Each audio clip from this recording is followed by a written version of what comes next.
Welcome to Les Schwab Tire Center's Outdoor GPS, presented by Fisherman's Marine and Outdoor. Good morning, everyone. I'm Owen Hayes. You're watching Les Schwab Tire Center's Outdoor GPS, presented to you by Fisherman's Marine and Outdoor. Today is Saturday, February 3rd. Can you believe it? We're already 1 month through 2024, first week of February, and it is full-blown, unquestionably, winter steelhead season. And for all those that keep asking questions about springers, stop it. We still got plenty of fishing to go through before we get there. Although it will be a pretty good topic going forward, but we'll get there at some point in time. Hopefully you had a good week. I did.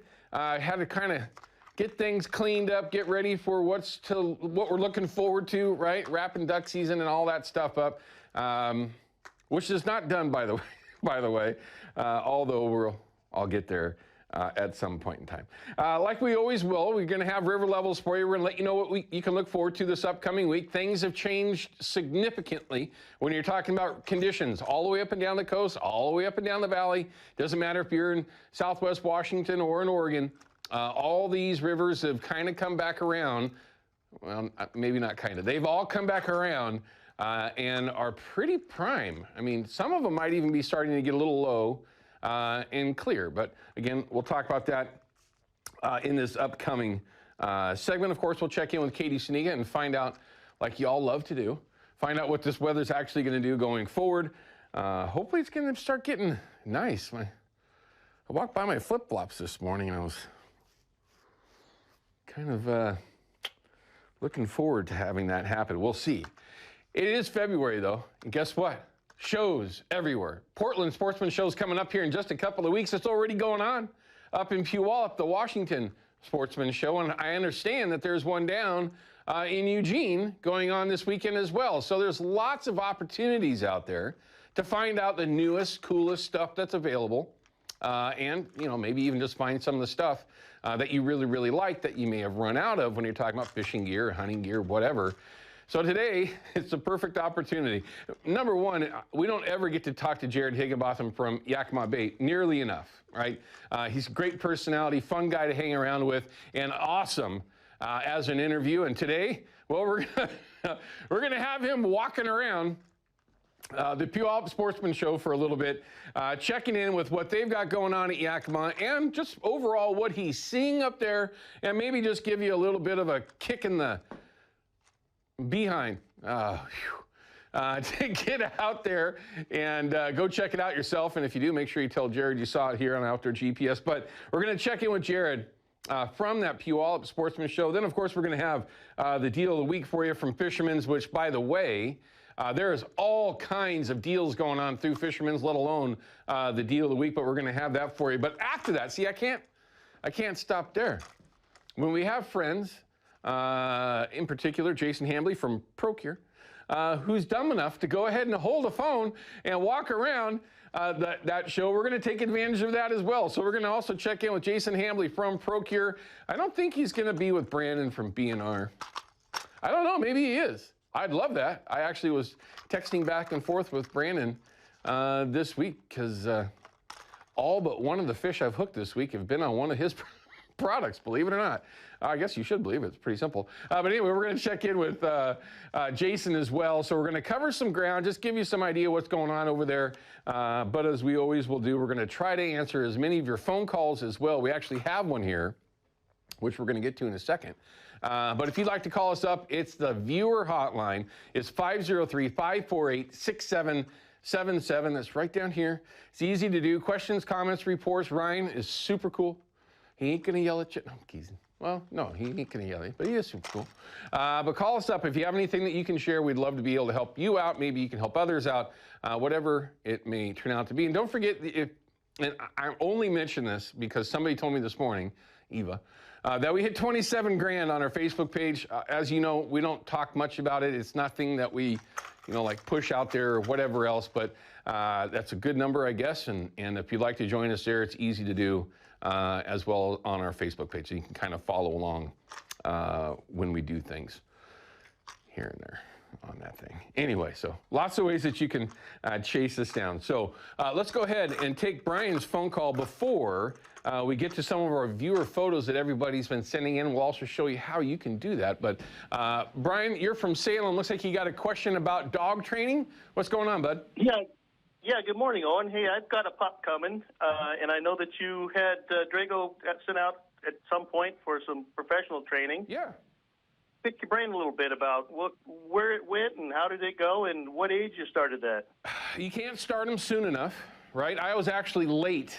When I started mine at Cedar Ridge Kennels up in geez, brain, come on, work. Just outside of Woodland, Washington. Up there a little ways. And there's lots of great trainers that are around. But that's where I took Drago. And I started him at 9 months, and I was actually a little bit late. They would have liked to have seen the dog when he was around 6 months old, just because it's easier to kind of get that process started. So anywhere in there is about the right time frame, you know, where you'll actually kind of feel it, you know, right?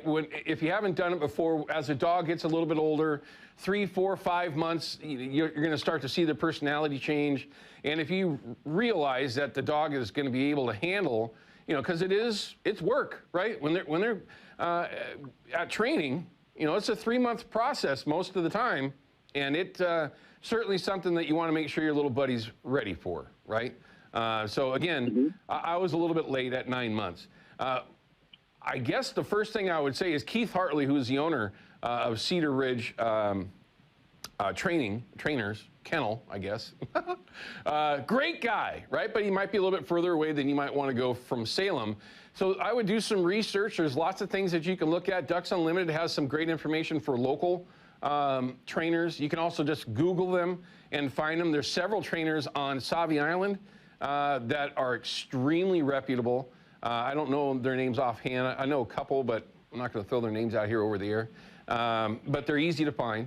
And there are some sources around here as well. Oregon Hunters Association, on their website, you can find some info on dog training.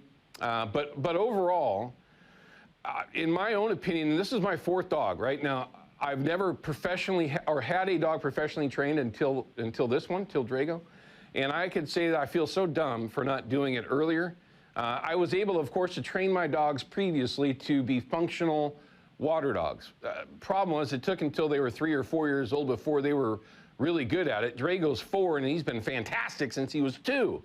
So I feel I wish that I would have done it earlier. It is an expense, of course, but it's one of those things that's worth every penny when it's all said and done. And, you know, I just love the fact, and one is a lot better for the dog. There's no confusion, there's no yelling. I mean, sometimes sure there is, but overall, it was worth every penny to have the training done. I couldn't recommend it higher. Okay, and 2 quick follow-ups. Did you do any obedience training prior to that? No, everything was done under the pretense of I'm a hunting dog. So obedience training, of course, comes along with that. It's all part of it. Because of the dog better be obedient, understand what's going on before he gets thrown right into, he or she thrown right into the hunting training side of things. So that's all part of it. So no, it was all under one umbrella, everything focused on hunting, you know, hunting training, whatever you want to call it there. The one thing that I would say though is whoever it is that you have train your dog, think forward to how you hunt.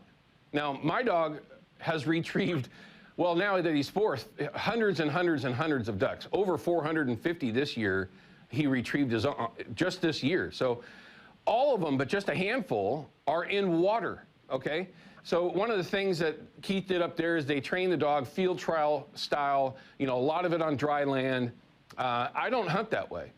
Matter of fact, I won't hunt that way. I don't like hunting in dry fields. I don't like to hunt out of coffin blinds. I'm not into it at all.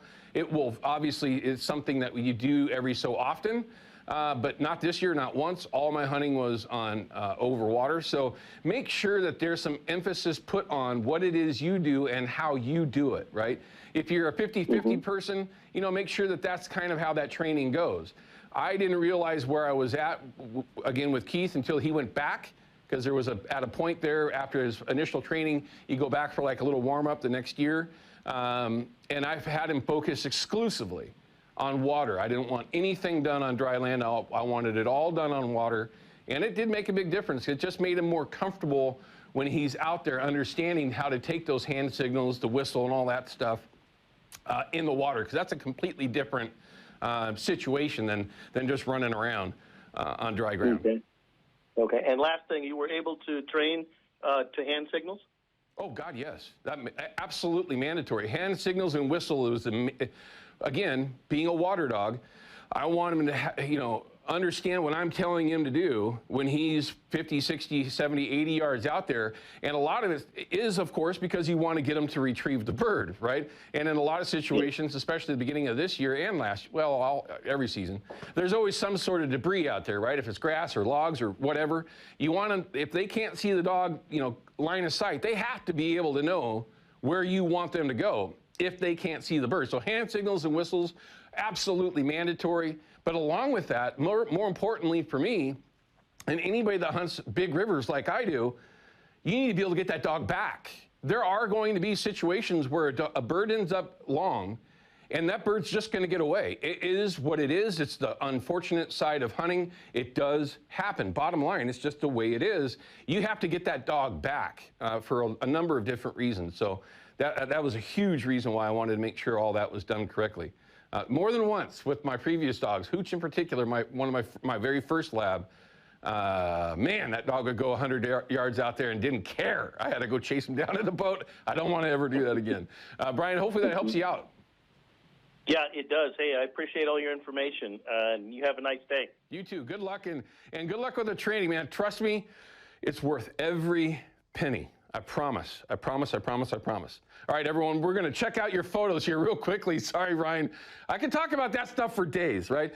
Here you go. We're going to show you how to do it. This is Clayton from Devil's Lake. Nice little trout right there, and that's okay. That's a great photo. The kid will remember that forever. Cinnamon teal? Oh, it is a cinnamon teal. Coastal cinnamon teal, Cody. Thanks for sending. That's a rare one. I wonder how many teal I've missed in my life, or passed on that were cinnamons in my life, because I've passed on a lot of teal, just this year by itself.